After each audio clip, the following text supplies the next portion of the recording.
really want to start with the most important thing, and it's an individual question for you, Matthew. Do you think it was your performance as Thornton in Cocaine Bear that has led to the box office juggernaut that it is? I've told many people this. I tell my partner on a daily basis that it was my 8 seconds on Cocaine Bear that led to the juggernaut that disrobed Ant-Man.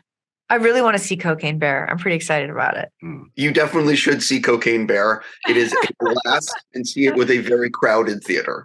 Yes. Jumping into why I get to talk to you guys. I watched this whole series. I was blown away. I can't recommend it enough. I'm so impressed with what Scott did. For each of you, can you talk a little bit about why you wanted to be part of something like this? And how much did you actually know about the characters, or how much was it just, oh, Scott Burns is making a series? Yeah, I'm going to do that. Oh, I think, a number of things you've just said were definitely a reason as to why. I don't want to speak for Heather, but yes, a number of us, I think, jumped on. We both have been fortunate to know Scott for many years, know what is close to his heart and the projects he likes to make. And really, he's a unique and rare bird in that he can do these incredibly entertaining projects that have these incredible messages behind them. And it is an enormous message that I certainly wanted to get on board with. And like I said, at the same time, making a fantastic piece of entertainment. Yeah, I think Scott in his work, he's a social activist. He wants to make the world a better place. I think he's making this show so that we all care more about global warming and do something to change it before it's too late. And I think that attracted a lot of actors, including me, just to feel like you want to do something good with your art. You want to entertain people, and also it's educational in a fun way, hopefully, and disturbing. Yes. Have you guys actually seen the whole series yet? I have only seen our episode. I want to see the whole series. I can't wait. I haven't. No. I probably won't be watching our episode, sadly. I'll watch your clips. He doesn't like to watch his own work. I never watch it. But yes, I'll look forward to, watching all the other episodes. I'm not sure how much you know about the rest of the storyline, but the scale and scope of what he accomplishes in this is jaw-dropping in terms of the realistic portrayal of the future.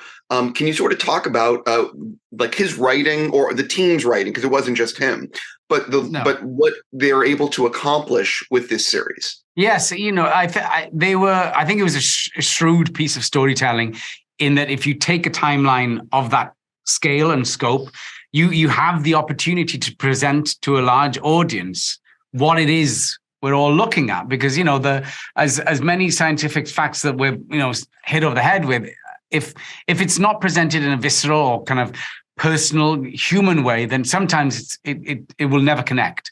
And I think it was incredibly clever of them to present this story of what this catastrophe is. We're looking towards. In a way that's, we get to see in real time what is potentially possible. Talk a little bit about filming your specific episode. For soon-to-be fans of the series, is there anything that they would be surprised to learn about the actual making of the show? Every episode was shot in New York, even though the show takes place on all these different continents and in the Arctic, all these places. We tried really hard to be environmentally conscious. We didn't use any single-use plastic. We tried to practice what we were preaching. I think very successful. It was a great undertaking, as a pioneering project for an industry that at times isn't the most environmentally friendly. So it was, even in that small step, it was an incredibly positive, outcome. Matthew, I'm curious, when did you find out what was your character's arc, and what was your reaction to that arc? When I was told how, what the character arc is, I was buoyed by the fact that, ultimately there's an element where nature has its revenge to a degree. For both of you, I like talking to actors about the way they like to get ready for like a big scene, or the way they like to work. So I'm just curious for both of you, if you're filming something like emotional or dramatic, or something that is going to take a little bit out of you on, say, a Monday, how early on are you actually prepping for a scene like that? Are you doing anything special over the weekend, or are you at the point in your career where you sort of have it? I mean, I like to create a whole backstory and just like, what was my childhood like? And what was the thing? And how do I know this person? And what are all our little memories? I create all these memories, which is really fun. So I probably do way too much preparation. I was fortunate in that my character was just incredibly angry. So with 3 kids in the house, I came to set prepped and ready to go. Oh my God. Yeah. That's so funny. I'm just thinking about that.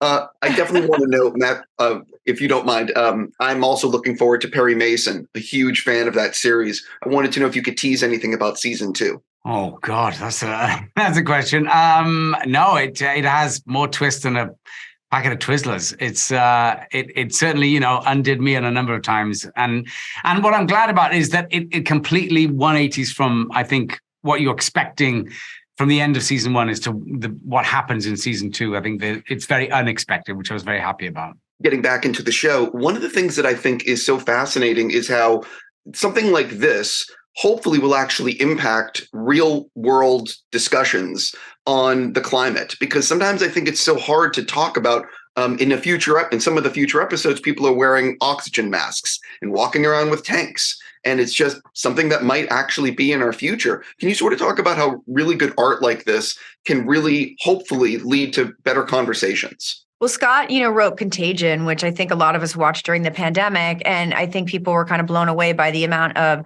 accuracy that he predicted what would happen. I think he does exhaustive scientific research, and I think he's done the same with this. So yeah, that is kind of terrifying. Well, most of what was certainly terrifying was a lot of those things you've referenced about, people wearing masks and tanks and, coming out at night because, temperatures are so hot, were all based on the scientific research that was presented to him during this. So, and he would say, well, that's not something of my imagination. That's actually based on what scientists are thinking might happen. So food for thought. Yeah, it's I have to wrap, but I think that sometimes people need to actually see it rather than be told it. Yeah, it's more visceral to watch people and care about characters or hate characters or relate to characters and just reading some dry scientific facts. Exactly Scott's point. So long may it continue. Thank you so much for being part of a great series and giving me your time. Have a really great day.